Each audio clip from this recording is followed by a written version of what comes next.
Hey guys, welcome back to the channel. Thanks so much for clicking on the video. It means a lot that you guys keep clicking. If you guys keep clicking, I'll keep making these videos. Today, I am going to talk about why I don't think Heroes vs. Villains is a top 5 season. I know everyone's like universal top 5 is Kageon, Heroes vs. Villains, Micronesia, Pearl Islands, and then like either China or Dave vs. Goliath, depending on your thoughts. That's usually like the universal top 5. Me personally, I think that the top 5 for me would probably be Kageon and Dave vs. Goliath at the top.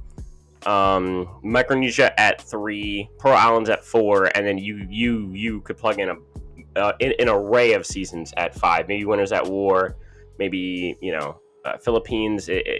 You could plug in a lot of seasons at 5, but I feel like Heroes vs. Villains is not in that top 5, and I'm going to explain here today why I believe that. So before we get started, 75.6% of you guys who are watching these videos aren't subscribed. Let's change that. It's easy and it's free. And if that's it, let's get into this video. So first of all, I want to lay out my broad reasons for why I don't think the season is as good as people think it is.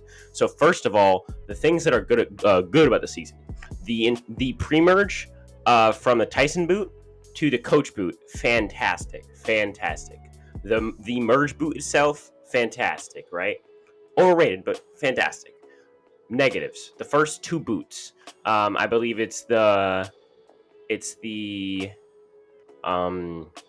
wait, hold on. So is it?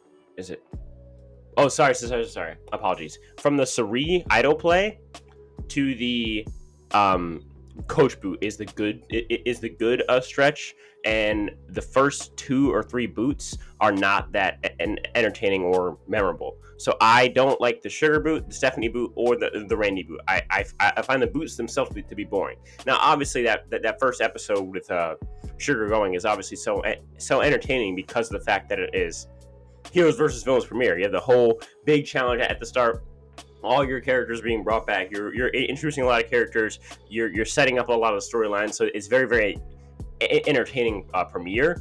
But my issue is that until the Suri idle play, then the season really starts to kick off, because then you have the whole debacle with the heroes and blah blah blah. But really, for me, the worst tribe entertainment value is easily the heroes. I just don't. I mean, I think Tom drives most of the fun strategy in this tribe. Tom and JT, when they idle out Suri, but then Tom gets blindsided.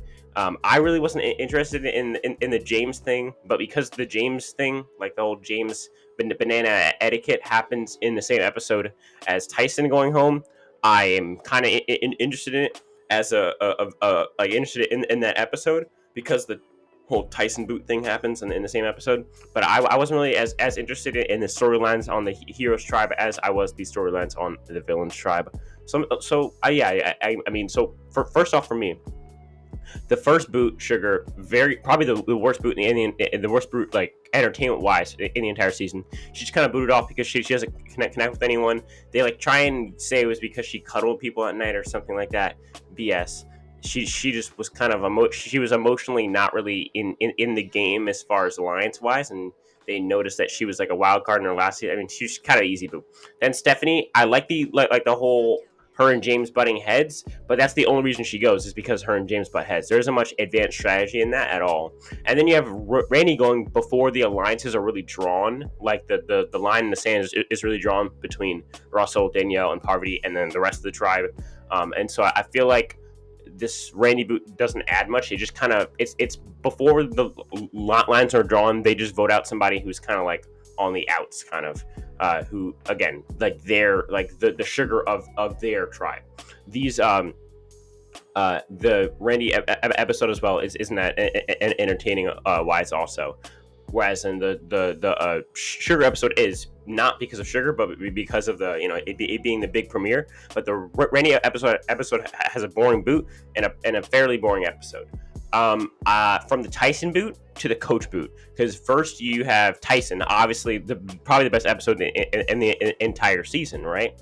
And then after that you have what is it the Rob boot that happens after that? I think I think it's the Rob boot. Yeah, it's either the Rob boot or it's another hero boot where what's it called? Yeah, because Tyson and James get booted in the same tribal, and then I think Tom gets booted out. Is it Ty? I don't know, but like all these episodes are good because it's Russell and Rob going at it, and then Russell swings Coach and Jerry over to get out Rob, but then because Sandra plants it in Russell's head that Coach is going to flip on Russell, then Russell turns on Coach, and that's where the jury starts. And then we get to the Courtney boot, which is really just like, is it okay? Like Sandra and Courtney are on the outs. Who is it going to be? That's a terrible boot, like TV wise, not at all fun to watch. Then we get to the merge, right? The merge is good in its own right, just because of the characters and the simplicity of what's happening. Like from a standpoint of how it's so easy to digest that it's 5v5. The side that you're really like the side that you're rooting for and that you had your like the perspective from, because we like know as an audience that Russell is lying about the note. Like the side that you're rooting for wins one.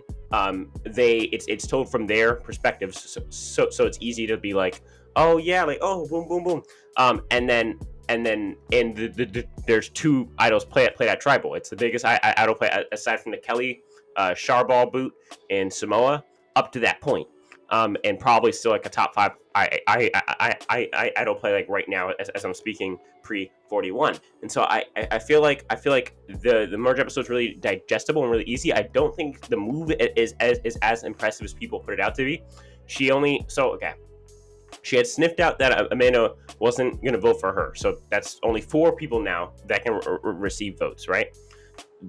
She knows that Russell has JT thinking that Russell's going to flip, so that they're not going to vote for Russell, right? And so that leaves Sandra, Jerry, and Danielle. They're not. I mean, so really, she has a 2 and 3 in a 3 shot at guessing the right person.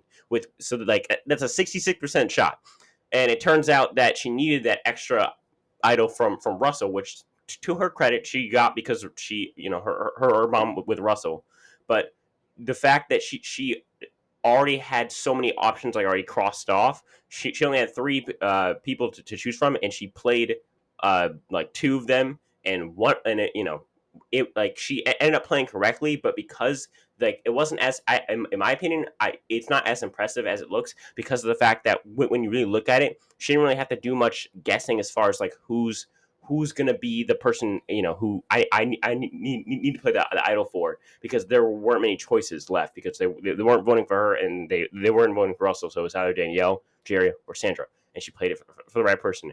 Credit going to her, but it's especially like it's so predictable as to what's going to happen. Like that the villains are going to win just because of how they're edited early in the season.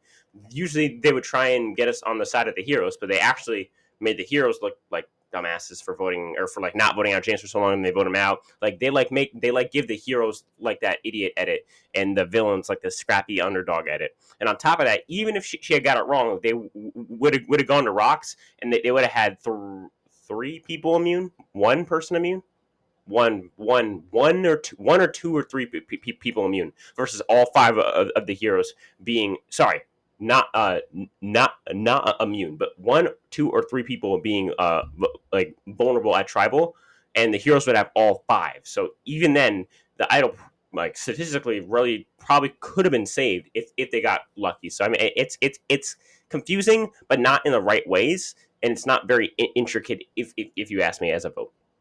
Then we get the most boring stretch in the season, really, for me, which is when Candace and Amanda go out, and it kind of starts up pagonging at 9 and 8, but then this season gets kicked back into gear with the super emotional Danielle boot, where Russell just like goes full villain, just takes out this girl who's like crying at Tribal, and that's a smart move by Russell, and this in turn ends Parvati's game. Parvati wins in a Parvati, Russell, and Danielle final Tribal, right? But as soon as Danielle goes, they obviously have to get rid of the heroes at 6 and 5, and that leaves Parvati, Jerry, Russell, and Sandra. Sandra and Jerry beat both Parvati and Russell, and they can can only get rid of one. And if it's still final three, whichever of the two that they don't get rid of, being Sandra and Jerry, will beat the Russell in Parvati. So I feel like this in turn was very entertaining because it was a huge switch up in the game, and it actually ended Parvati's game in its tracks. Then we go back to boring boots. We have Rupert at 6 and Colby at 5. And then the Jerry boots, somewhat interesting, but that's, I mean, at the same time, the Jerry and the Colby boot happened in the finale, and I mean, I gotta be honest, those are two boring boots like back to back, so it kind of stacks up. And then you get the final tribal, which is like the person who so the two people who we want to root for is Russell and Parvati because they've done all the moves, right? Russell has no chance, so you can only really root for Parvati. When Parvati loses to Sandra, now you're the only person that you really didn't like throughout the entire season wins the game. Probably the worst player out of all of the villains. I think even Jerry's better than Sandra. Maybe Danielle isn't, but okay. So then the second worst player out of all of the heroes to make it to the villains to make it to the merge. It's a very disappointing winner, in my opinion. And I think that just caps off the season. If a Parvati or Russell wins, I think the season probably gets to 6 or maybe even 5. But because Sandra wins, it tops it off after everything I just said and puts it around that 8, 9, 10 mark. Yep, that's how I feel about it. If you disagree, tell me in the comments. If you agree, tell me in the comments. What would you rate the season 1 to 10 on a scale? Let me know. Thank you guys so much for watching my videos. It means a lot that you guys keep clicking. If you guys keep clicking, I'll keep making these videos, guys. Give me some suggestions in the comments. There's a 95% chance that I'll do it in the comments. And if that's it, guys, thank you for watching.